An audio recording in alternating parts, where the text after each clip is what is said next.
अस्सलाम वालेकुम दोस्तों ये जो आज की वीडियो मैं बनाने वाला हूँ, पहले तो मैं आप लोग सबका शुक्रिया अदा करना चाहूँगा कि इससे पहले की जो मैंने वीडियो बनाया था कि who should and why you should come to Turkey, उसको बहुत ही ज़्यादा आप लोगों ने पसंद किया। मेरी जनरली वीडियोस के कंपैरिजन में उसको बहुत ज़्यादा लाइक्स भी आए और आप लोगों ने बहुत पसंद किया। तो उस वीडियो के बाद में मुझे जो कमेंट्स आए और जो लोगों के जिस किस्म के सवाल थे, तो उसी के हिसाब से मैंने कोशिश किया कि मैं अपनी अगली वीडियो बनाऊं। दोस्तों आज की जो वीडियो है वो बहुत ही इम्पोर्टेंट है, ख़ास करके उन लोगों के लिए जो इन्वेस्टमेंट करने आना चाहते हैं या इन्वेस्टमेंट करने के लिए आ रहे हैं और प्लान कर रहे हैं।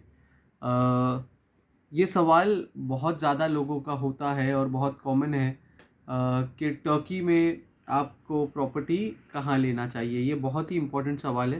तो काफ़ी दिन से मैं सोच रहा था कि इसके ऊपर ये वीडियो बनाऊं, लेकिन कुछ फुर्सत नहीं मिलने की वजह से इसके ऊपर मैं वीडियो नहीं बना पाया, क्योंकि ये वीडियो भी थोड़ी लंबी होगी, क्योंकि इसके अंदर डिटेल में मेरे को आपको एशियन साइड के बारे में, जहाँ हम लोग रहते हैं और जहाँ को रिलेटेड ज़्यादा सवाल आते हैं, उसके बारे में। दोस्तों इस वीडियो में मैं चाह रहा हूँ कि आप लोगों को पर्टिकुलरली एक ब्रीफ बताऊं कि इन्वेस्टमेंट के लिए अगर आप आना चाह रहे हैं। देखिए, यूरोपियन साइड के बारे में बहुत सारा डिटेल्स आपको मिल जाएगी ऑनलाइन, और आपको बहुत सारे लोग उसको प्रमोट करते हुए या यूरोपियन साइड के बारे में बात करते मिल जाएंगे। एक तो आप लोगों का भी ये फ़र्ज़ बनता है कि आप लोग भी अपना होमवर्क करें कि एशियन साइड के बारे में क्यों कोई ज़्यादा रियल एस्टेट फर्म्स जो है वो बहुत बताती नहीं है, क्यों इसके बारे में मार्केट नहीं करती। मैं अपना व्यू पॉइंट तो बताऊंगा जो मैंने सोचा हूँ, जो मुझे समझ में आया है और मुझे पता है वो सही है, लेकिन इसके ऊपर आप लोग भी रिसर्च करिए तो आप लोगों को भी ज़्यादा पता चलेगा बेहतर। ठीक है। और मैं एक चीज़ बताना चाहूँगा कि इस वीडियो में जो भी मैं आप लोगों को बता रहा हूँ ये मेरे व्यू पॉइंट्स है। तो अगर किसी कोई इत्तेफाक ना रखे तो बुरा ना लगाए। हो सकता है आपके नज़रियात और मेरे नज़रियात नहीं मिलते हो, ये मेरे पर्सनल व्यूज़ है। अब सबसे इम्पोर्टेंट कि मेरा बेसिकली ये टॉपिक है कि इस्तांबुल में अगर आप रहने के लिए आ रहे हैं तो आपके लिए सबसे ज़्यादा बेहतर एरिया कौन से है। अगर आप इन्वेस्टमेंट करने आ रहे हैं तो सबसे ज़्यादा बेहतर एरियाज़ कौन से है। ये मैं मेरा एक्सपीरियंस और मेरा जो 2.5-3 साल का एक्सपीरियंस है इस्तांबुल में, मैं वो शेयर कर रहा हूँ आपको। पहली बात, इस्तांबुल एक बड़ी सिटी है। तकरीबन अगर आप एक कोने से दूसरा कोना ट्रैवल करना जाए तो 180 किलोमीटर्स तक ये डिस्टेंस जा सकता है। अब इस्तांबुल की ट्रैफिक के अंदर आप समझ सकते हैं, हो सकता है एक कोने से आखिरी कोना ट्रैवल करते करते आपको एक दिन पूरा चले जाए। 20 मिलियन की पॉपुलेशन है, काफ़ी बड़ी पॉपुलेशन है। दुनिया का एक लौता शहर जो 2 कॉन्टिनेंट्स में बसा हुआ है, एक है एशियन साइड और एक है यूरोपियन साइड। यूरोपियन साइड के बारे में आपको बहुत मार्केटिंग करते हुए, और ज़्यादातर रियल एस्टेट फर्म्स जो है यहाँ पे वो आपको यूरोपियन साइड के अपार्ट फ्रॉम कुछ फर्म्स जो इसमें हॉनेस्ट है और काफ़ी क्लियर एशियन साइड और यूरोपियन साइड दोनों के बारे में बताती है। मैंने 95% लोगों को देखा हूँ जिनके पास आप रियल एस्टेट के लिए कॉल करें और आप पूछे। ये मेरा एक्सपीरियंस था, मैं जब आया तो मुझे यहाँ पे अपने लोकल दोस्तों से और मेरे भाई के थ्रू मुझे जो फीडबैक मिला था कि एशियन साइड बहुत अच्छा है। तो मैं कभी भी किसी रियल एस्टेट फर्म से बात करता था तो उनको बोलता था आप एशियन साइड के बारे में मुझे कुछ प्रॉपर्टी बताए। एशियन साइड का मुंह सुनते ही है ना, मतलब ऐसा लगता था कि इसको है ना, मतलब सांप काट लिया समझो।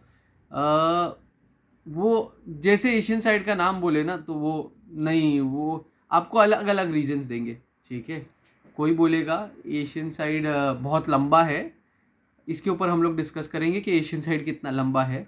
ठीक है। कोई आपको बोलेगा लोग वहाँ जाना नहीं चाहते। कोई आपको बोलेगा बहुत महंगा है। ऐसे किस्म के अलग अलग रीजंस आप सुन सकते हैं जो मैंने सुना। ठीक है। क्योंकि उनके पास जो इन्वेंट्री होती है वो वहाँ की होती नहीं, उनके पास यूरोपियन साइड होता है। बेचने पे कमीशन सबसे ज़्यादा यूरोपियन साइड में आपको, पर्टिकुलरली आपको 2-3 डिस्ट्रिक्ट्स है। ठीक है। वहीं के आपको प्रोजेक्ट्स दिखाए जाएंगे। अब हम लोग आते हैं कि मेरा पर्पस और मेरा जो समझाने का मेरे को जो मैं अपना मैसेज जो कन्वे करना चाहता हूँ, कोई एरिया के बारे में अच्छा या बुरा नहीं, मेरा बोलना ये है कि अगर आप इन्वेस्टमेंट कर रहे हैं, ठीक है, तो मुझे लगा हमारी जो भी प्रॉपर्टीज़ है हमने एशियन साइड पे इन्वेस्ट की। यहाँ पे रहने के बाद आहिस्ते आहिस्ते हमने तकरीबन 5-6 यूनिट्स जो हमने हमारे लिए लिए, उसमें से पहला एशियन साइड पे लिए हम लोग ने। जाहिर सी बात है यूरोपियन साइड खुद भी पूरा देखे, और जाहिर सी बात है इस्तांबुल में इतने वक्त से तो ऐसा तो हो नहीं सकता कि हमने यूरोपियन साइड का कोना कोना नहीं देखा हो। वो देखने के बावजूद क्यों हमने अपनी एक भी प्रॉपर्टी यूरोपियन साइड में नहीं ली, वो मेरा क्या एक्सपीरियंस है वो मैं आपके साथ शेयर करता हूँ। देखिए, पहले तो अगर एशियन साइड की बात करूँ तो कुछ एशियन साइड के सेंट्रल एरियाज़ है, सेंट्रल डिस्ट्रिक्ट्स है जो अनडाउटेडली बेस्ट प्लेसेस है। उसमें 2-3 है। First is Kadikoy, Uskudar and Beykoz. ये 3 एरिया जो है एशियन साइड के, नो डाउट, ठीक है, सबसे बेहतरीन 3 इलाके हैं। अगर आपके पास बजट है, ठीक है, और अगर आप अफोर्ड कर सकते हैं, there is nothing like Kadikoy, Uskudar and Beykoz, ठीक है। ये प्रीमियम 3 इलाके हैं, बिल्कुल बॉस्फोरस से सटे हुए हैं, ठीक है। और आप ब्रिज से उस तरफ चले जाइए, यूरोपियन साइड है, ब्रिज से इस तरफ आ जाइए, एशियन साइड की ये 3 डिस्ट्रिक्ट्स आपको मिलेंगे लग के बॉस्फोरस से। अब मैं आपको पहले इस 3 डिस्ट्रिक्ट्स के बारे में बताऊं कि बहुत ही खूबसूरत, बहुत ही अच्छे और एक्सपेंसिव डिस्ट्रिक्ट्स है। इस डिस्ट्रिक्ट में आपको 1+1 भी 100,000 USD के नीचे ढूंढना नए कंस्ट्रक्शन में मुमकिन नहीं होगा। बहुत ही छोटा 50 मीटर स्क्वायर का। जनरली हमारे जो ज़्यादातर इन्वेस्टर आएंगे, they would not opt for this thing. उसका रीज़न क्या है कि जब हम लोग इन्वेस्टमेंट के लिए या रहने के लिए कोई प्रॉपर्टी देख रहे हैं, तो क्या फैक्टर्स होते जो हम कंसिडर करते हैं, ठीक है। अब हम लोग इन्वेस्टमेंट की बात कर रहे हैं अगर, तो इन्वेस्टमेंट के लिए आप देखते हैं कि इसका रेंट अच्छा आना चाहिए, तो रेंटल रिटर्न बहुत अच्छा होना चाहिए। दूसरा, आप ये देखते हैं कि ये प्रॉपर्टी अगर मैं बेचना चाहूँ तो जल्दी से जल्दी बिक सके, कभी भी मुझे बेचना है तो जल्दी से जल्दी लिक्विडेट हो सके। जब तक ये प्रॉपर्टी मैं रखूँ, इसके अंदर मुझे ज़्यादा से ज़्यादा मुनाफा या अप्रिसिएशन ज़्यादा से ज़्यादा हो और मेरा एग्ज़िट ईजी हो। ये 90% किसी को भी अगर मैं पूछूंगा कि आप एक अच्छे इन्वेस्टमेंट प्रॉपर्टी के लिए क्या फैक्टर्स मानते हैं, तो ज़्यादातर वो आपको यही 3 चीज़ ज़रूरत होती है। अच्छा रेंटल रिटर्न, घर कभी खाली नहीं रहे, रेंट पे जल्दी से जल्दी जाए, बेचने के लिए आसान हो, अप्रिसिएशन अच्छी से अच्छी मिले। अब कौन सी चीज़ें होती है जिसकी वजह से आपको ये तीनों चीज़ें मिलेगी, मतलब आपकी प्रॉपर्टी के आसपास में ऐसी कौन सी खूबियाँ होनी चाहिए या क्या फ़ायदे होने चाहिए जिससे आपको भाड़ा अच्छा आए, रेंट अच्छा आए, जिससे आपको जब भी बेचना है बिक सके, आपका अप्रिसिएशन अच्छा से अच्छा हो। एक तो जो मेन टाउन होता है, सिटी सेंटर, उससे बहुत ज़्यादा दूर नहीं हो, ये बहुत ज़रूरी होता है कि आप बहुत ज़्यादा सबर्ब में नहीं हो, ठीक है। एक आपके इस एरिया के आसपास ट्रांसपोर्टेशन बहुत अच्छा हो, ठीक है। जैसे फॉर एग्जांपल मेट्रोज। इस्तांबुल एक ऐसा शहर है, ज़्यादातर ये उन लोगों को मैं बताना चाहूँगा, ये वो लोग ज़रूर गौर करें इस पे जो सऊदी, दुबई, कुवैत, कतर या मिडिल ईस्ट से आते हैं। मिडिल ईस्ट में इतना पब्लिक ट्रांसपोर्ट का कॉन्सेप्ट नहीं है। आपको ये समझना बहुत ज़रूरी है कि इस्तांबुल एक सिटी है जो पब्लिक ट्रांसपोर्ट पे रिलाई करती है, क्योंकि इस्तांबुल का पब्लिक ट्रांसपोर्ट सेटअप बहुत बेहतरीन है।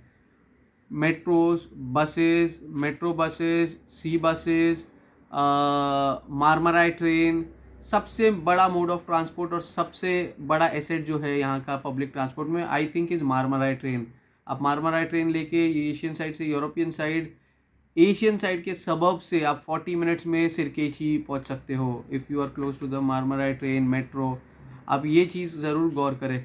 तो रीज़न ये है कि ये कॉन्सेप्ट जो मिडिल ईस्ट में रहने वाले हैं उनको पब्लिक ट्रांसपोर्ट का, क्योंकि मिडिल ईस्ट में हर किसी के पास एक एक दो दो गाड़ी होती है, तो उनके लिए इतना उसका पब्लिक ट्रांसपोर्ट का मतलब उनको मतलब ऐसा है कि डिपेंडेंस क्योंकि नहीं है, उनको उसकी वैल्यू शायद उतनी ज़्यादा पता नहीं होती जितना एक इस्तांबुल वाले को पता होगी।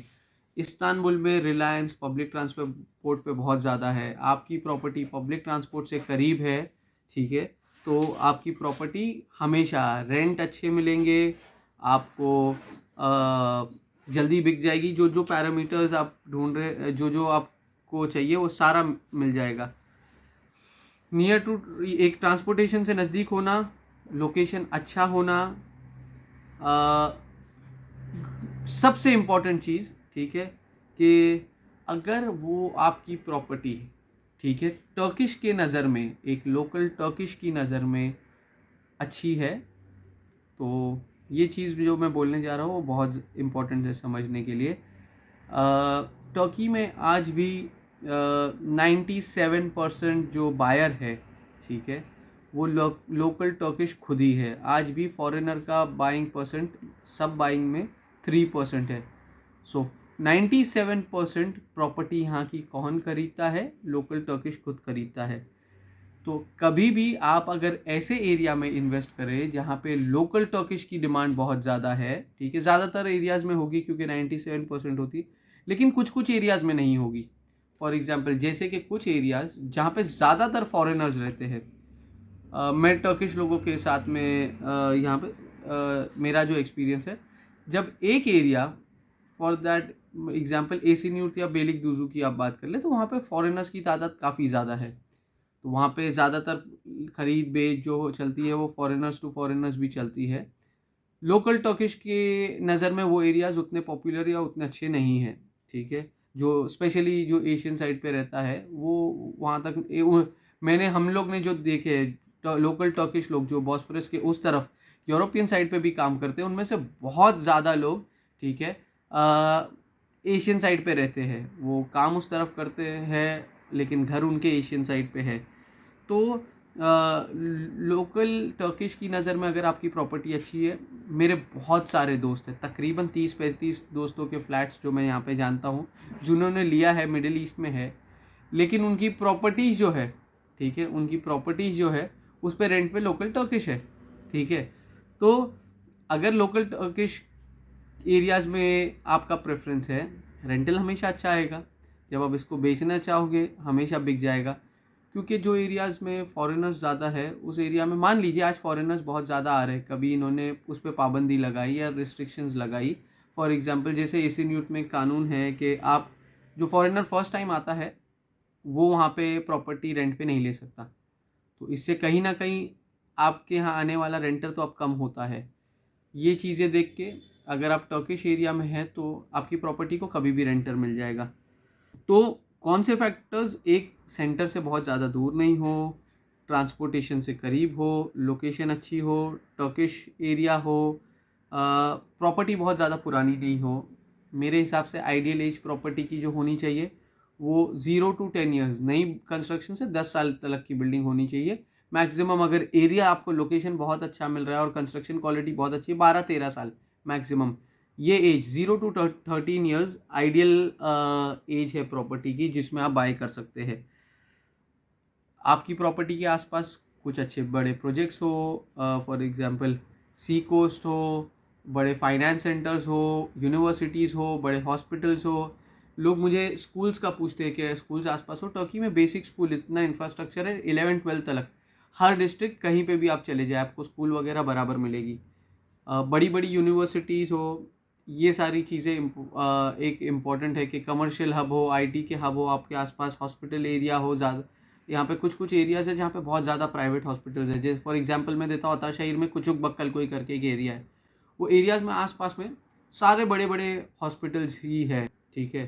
तो उस एरिया में आपको बहुत ज़्यादा रेंटर्स और ये डॉक्टर्स और नर्सेज ये वो मिल जाएंगे। या फॉर एग्जांपल कोई बहुत, जैसा कारताल में टर्की की बहुत बड़ी कोर्ट है, उसके आसपास आपको बहुत ज़्यादा एडवोकेट्स और ये वो रेंट करते हुए उनकी ऑफिसेज वगैरह मिल जाएगी। ऐसे आसपास में कुछ एरियाज़ हो या बड़ी यूनिवर्सिटीज़ है तो आपको स्टूडेंट रेंटर्स बहुत मिल जाएंगे। फॉर एग्जांपल अताशहर मालतेपे के आसपास ही येदितेपे यूनिवर्सिटी है, बहुत बड़ा स्ट्रेंथ है येदितेपे यूनिवर्सिटी का। अताशहर के आसपास में फाइनेंस सेंटर बन रहा है, बोला जाता है कि इसका 70%, आप देख सकते हैं फाइनेंस सेंटर के बारे में, 70% कंप्लीशन आ गया है। यहाँ पे लाखों लोग एक दिन में काम करेंगे। इस एरिया के आसपास में कमिंग 1 साल में हम लोग ऑलरेडी देखते जा रहे हैं। आप फाइनेंस सेंटर के बारे में यूट्यूब पे मैं आपको कुछ लिंक शेयर करूँगा, आप देखिएगा।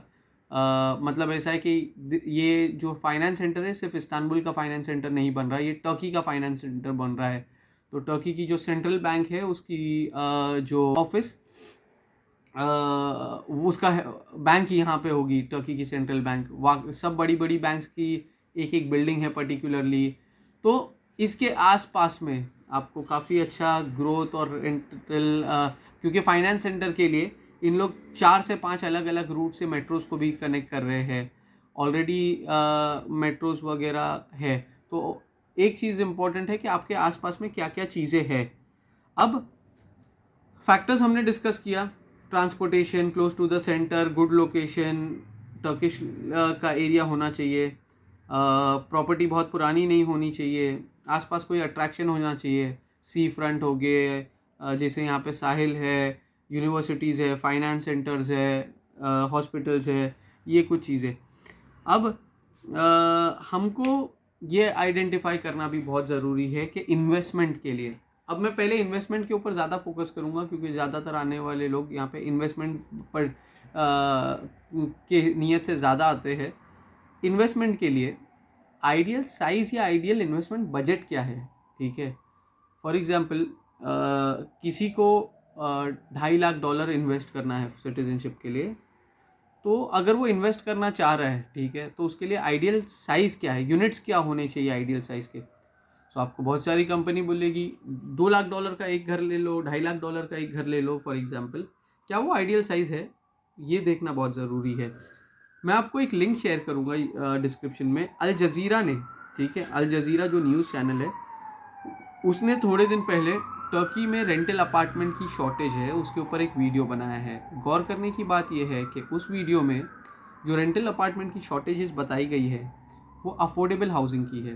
टर्की में जो अपार्टमेंट की, हमने सुना है टर्की में बहुत ज़्यादा रेंटल अपार्टमेंट की शॉर्टेजेस है, वो शॉर्टेजेस कौन से यूनिट्स की है, वो अफोर्डेबल हाउसिंग की है, प्रीमियम की नहीं है, जिसमें स्विमिंग पूल, सोना, हमाम, हर किस्म की फैसिलिटीज़ है, या $2 लाख, $2.5 लाख का यूनिट है।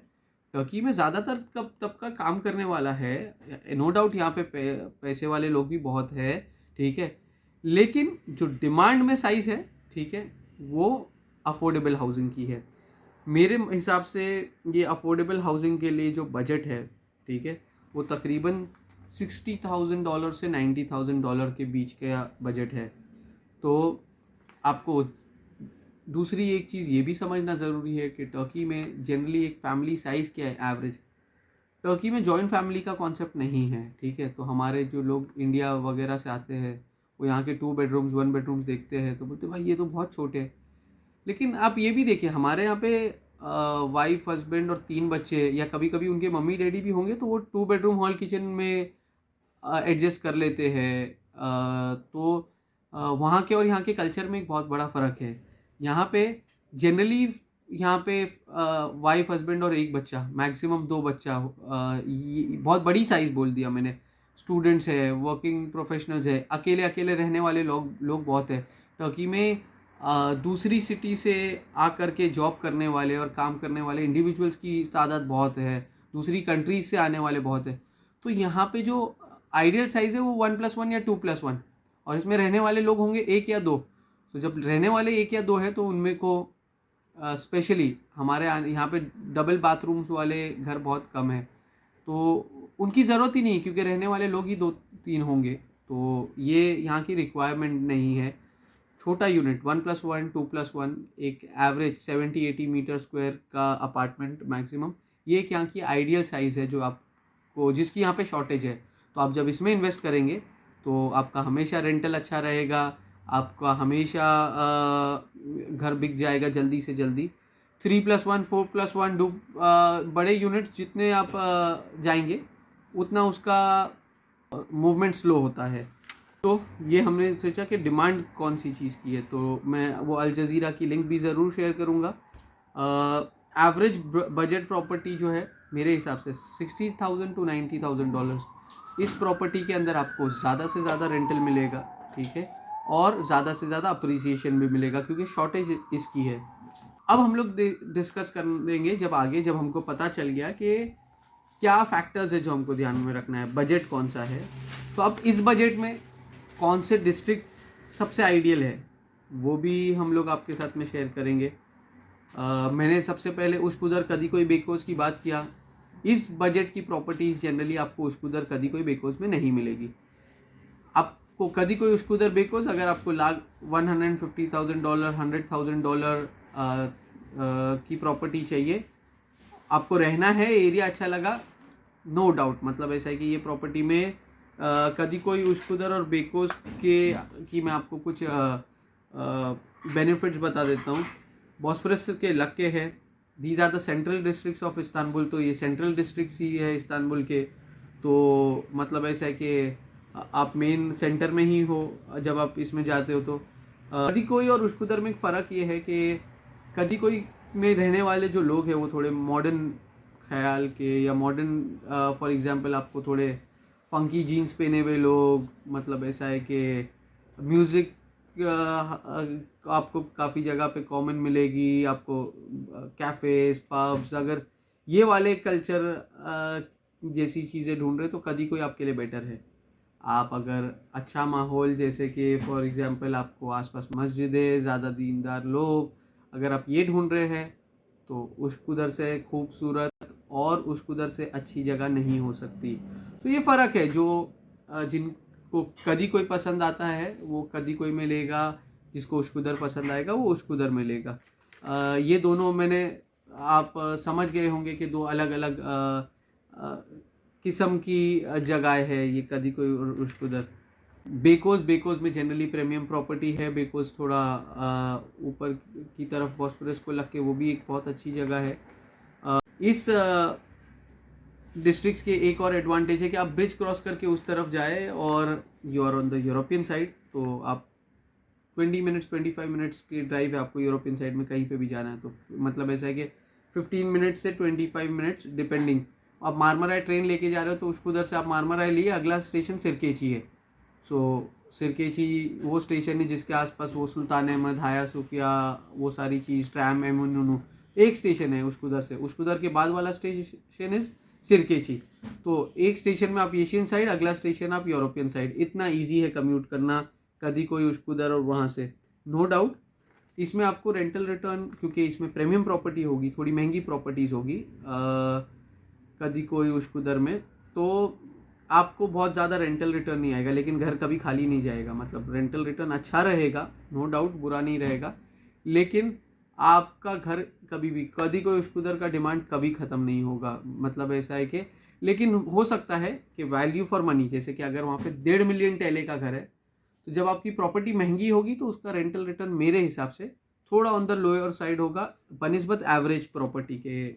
एक और कदीकोई और उस्कुदर की एरियाज़ बहुत अच्छे हैं। यहाँ पे नया कंस्ट्रक्शन बहुत ज़्यादा नहीं है क्योंकि ये पुराने स्टाइल की सेटलमेंट्स है, पुरानी बसी हुई आबादी है। यहाँ पे ज़्यादा ओल्ड कंस्ट्रक्शन आपको ज़्यादा मिलेगा।